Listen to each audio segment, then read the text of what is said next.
chaque vol, qu'il soit réalisé sur un frontal, sur un DC-3, sur un R1100 ou sur le Broussard, comme celui que vous actuellement, eh bien répond à une forme de cérémonial réalisée dans un objectif de sécurité évidemment. Quel est-il de cérémonial? Eh bien le pilote, avant de s'installer aux commandes de son avion, va effectuer ce que l'on appelle la visite pré-vol.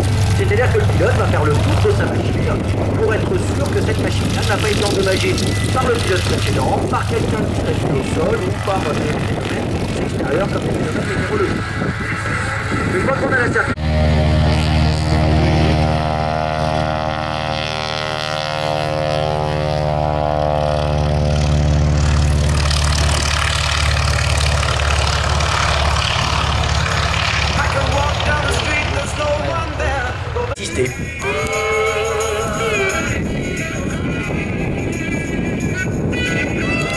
Alors le Broussard vient de décoller, il va prendre son envol et il va monter jusqu'à une altitude dont on vous reparlera dans quelques instants, et ça évidemment ça va demander un peu de temps.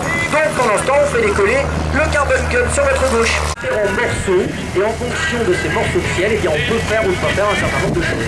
Aujourd'hui il y a un morceau de ciel qui est cylindrique et centré sur l'aérodrome de Coué, et pour utiliser ce morceau de ciel, il faut demander l'autorisation à la direction des vols.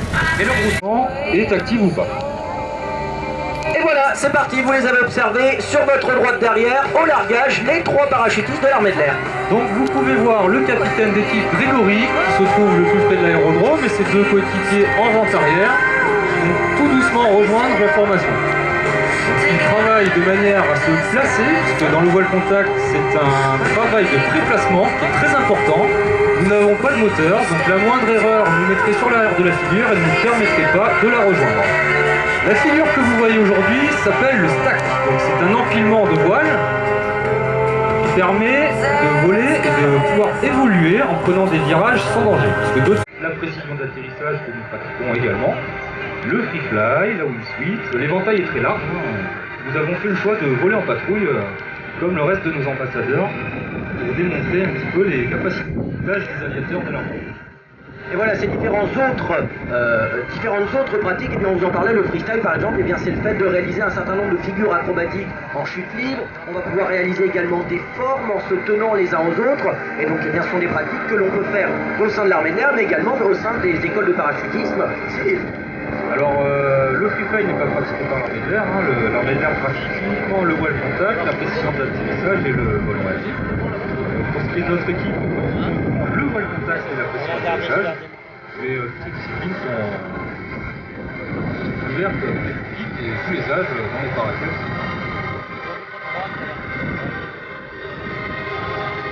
Voilà, donc vous pouvez voir le leader de l'équipe qui posera en dernier avec le drapeau de France.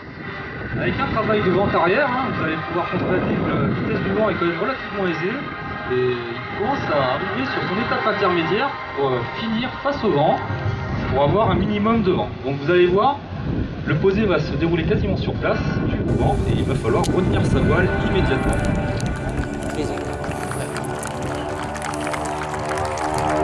Là, vous pouvez voir que ça tire bien fort aujourd'hui. Pas plus.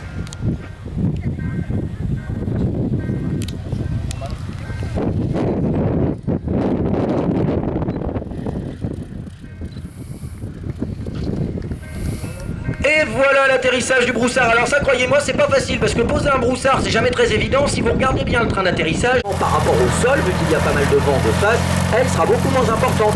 Il va approcher à une vitesse qui avoisine les 80 km/h.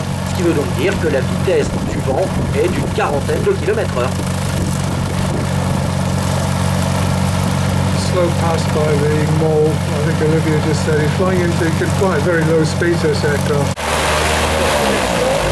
À l'atterrissage des aéronefs qui procèdent au baptême. En aéronautique, bien évidemment, on n'utilise pas une piste qui est occupée. C'est-à-dire que de manière à ce que ceux qui reviennent de vol puissent se poser en disposant de la plus grande place possible. Je vais y arriver.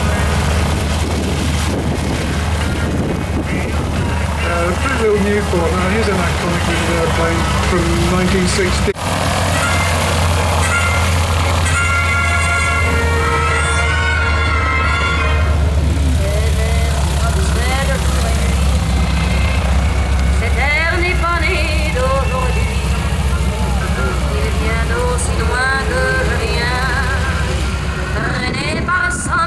Et voilà au décollage très court, vous l'avez remarqué, le Newport.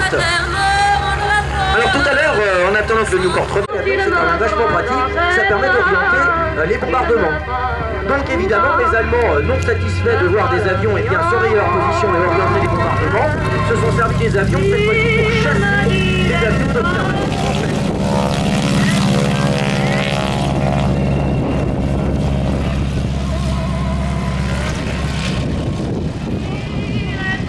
C'était le rôle du Newport. Le Newport, eh bien, c'est un avion de chasse qui était là pour aller abattre les avions. Alors pour ce faire, que fait-il, Fred?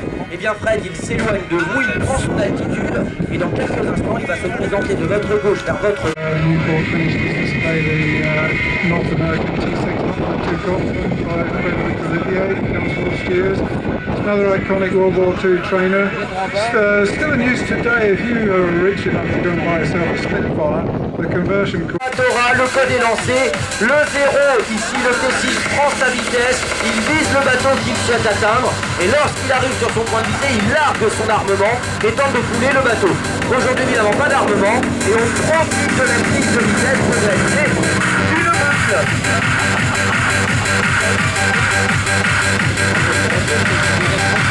Et voilà, la boucle, la figure de base de la voltige. Et notre ami Fred Olivier, eh bien, il manœuvre son appareil tellement bien qu'il va se permettre de poursuivre sa boucle par un tonneau barrique. Et là, il y a une prise et une perte d'altitude, ça dessine comme une barrique. C'est pour ça qu'on appelle ça le tonneau barriqué.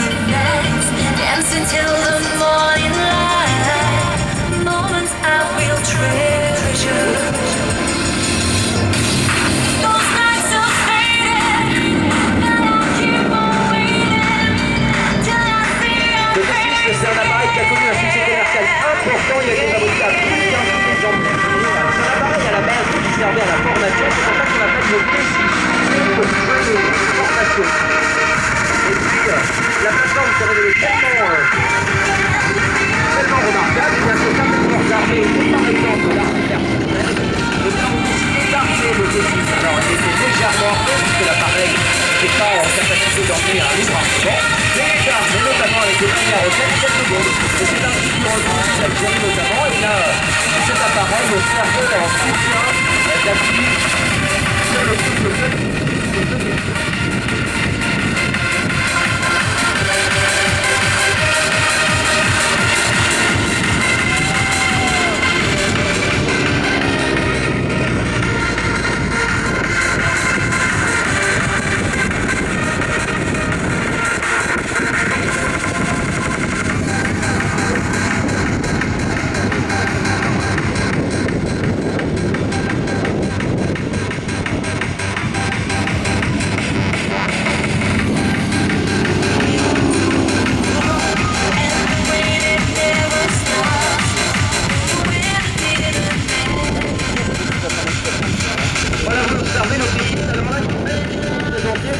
Très bien son avion et en plus il nous le présente dans des couleurs qui sont tout à fait jolies et agréables avec cette belle lumière, aux couleurs américaines tout simplement.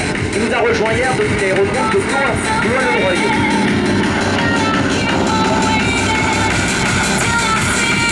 Le T6, vous l'avez remarqué, c'est un appareil qui est équipé d'un train rentrant, c'est-à-dire que lorsqu'il a décollé, il a rentré ses roues et lorsqu'il viendra se reposer, il ressortira.